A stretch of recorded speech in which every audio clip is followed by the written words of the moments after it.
Hey guys, I just wanted to talk really quickly about pitchforks. I've never had occasion to use a pitchfork in my life. It's not something I'm familiar with. Until recently, my girlfriend and I have been starting a very large gardening project, and part of that has meant moving truckloads and truckloads of straw and mulch and composted material. And we figured out pretty early on that rakes and shovels are really second-rate tools to move that kind of material around. What you need are pitchforks. And people have known this for hundreds and hundreds, if not thousands of years. So I went back out to my family's land, and my family has some farmland about 2 hours east of here, and it's covered in old farm implements and hand tools and garden tools because my family's been living out there since the early 1900s, if not late 1800s. We're like the second original occupants of that land after the Indian rolls. So anyway, found this old pitchfork among some of the tools that was handmade by my great-grandpa Madison Adair. And you can really tell that it was handmade. So the first thing, and I wish that I had shown you this before I started restoring it, but I'm restoring it. I know some people feel like restoring old things is somehow destroying history. I see this as prolonging history because I want to actually use the same pitchfork that my great-grandpa used and that my grandpa used. So basically this thing was a piece of sheet metal that had been hand hammered to form a socket around the end of this clearly hand carved sanded shaft. Then the head was stuck in with a shank, probably about a 4-inch shank that also corresponds to the central tine, and the two side tines were just like forge welded to that central tine, just hammered in place. Everything was very irregular, the fit was very irregular.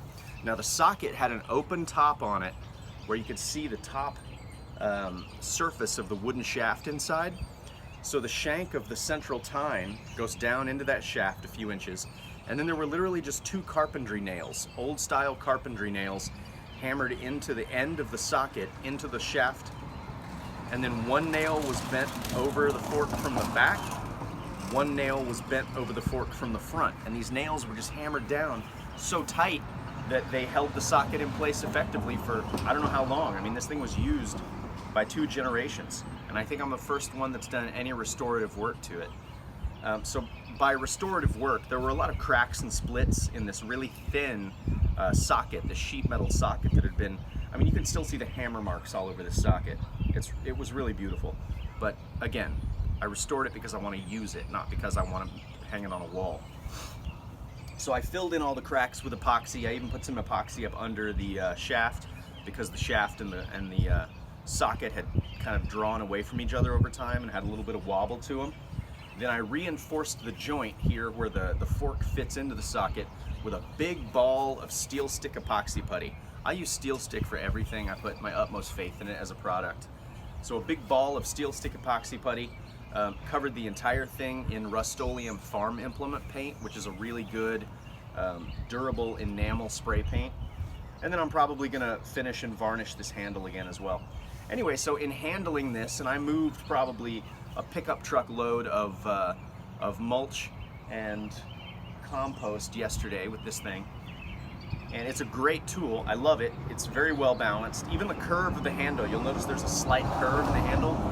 It's for a reason. I mean, you really get leverage. And when I would stick in deep with this thing, I would use my front thigh as leverage to really get up underneath some of this stuff so I could get it up in the air. And you'd be amazed at the size of mulch, or the size of the mound of mulch, because the mulch kind of holds to itself. It's fibrous.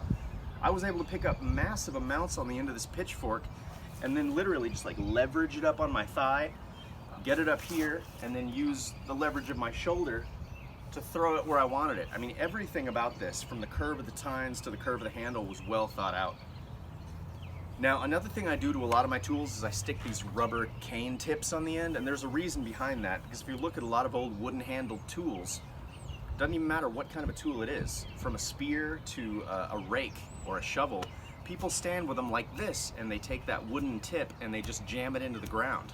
I used to get in trouble as a kid all the time. My dad would get on to me for doing that because I would crack and fray the ends of those handles and jam dirt and gravel and moisture up into it that would further cause them to rot and split, and eventually you get your handle cracking and wearing away from the handle end.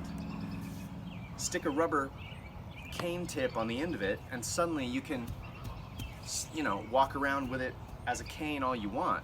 You know, you could even smack somebody in the face with it. It's not going anywhere. It stops it from splitting, and it also stops it from rotting from that end, and makes it where you can just use it as your walking stick as you're moving around the garden. Whole point of this video, I've gone way off on a tangent. The whole point was that in handling this pitchfork, obviously because I'm a child, I was stabbing everything in the garden. Every pile of mulch was also a giant slime monster that I was attacking.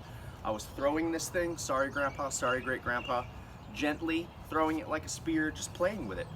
And it makes sense to me why this was like the peasant go-to, you know, go-to weapon.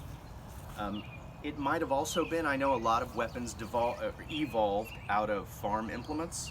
This one may have evolved, a trident may have evolved from a pitchfork. It makes sense to me. I don't know actually which came first. Maybe a trident actually evolved from a fishing spear. I don't know.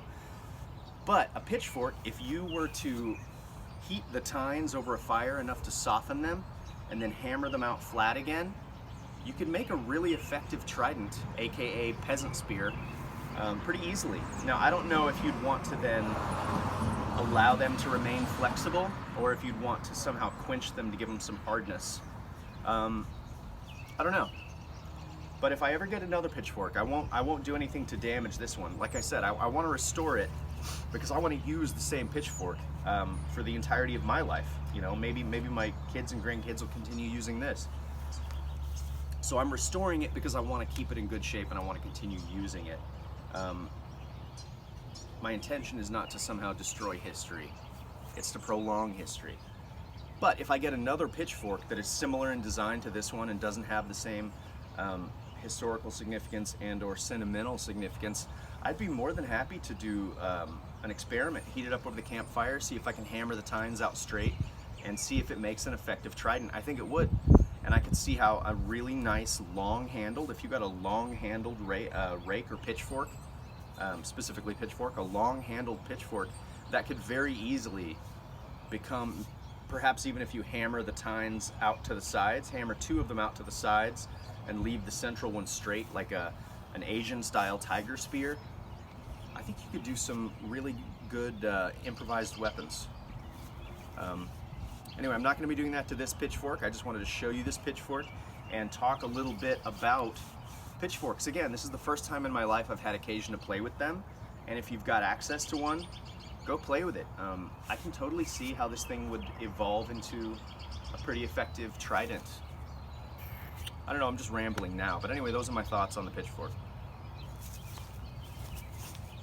Around. Pitchforks are really the way to go.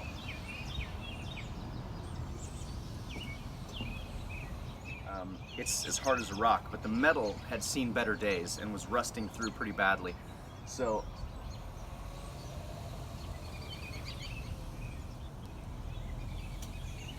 I think this woman just wants to be in my video.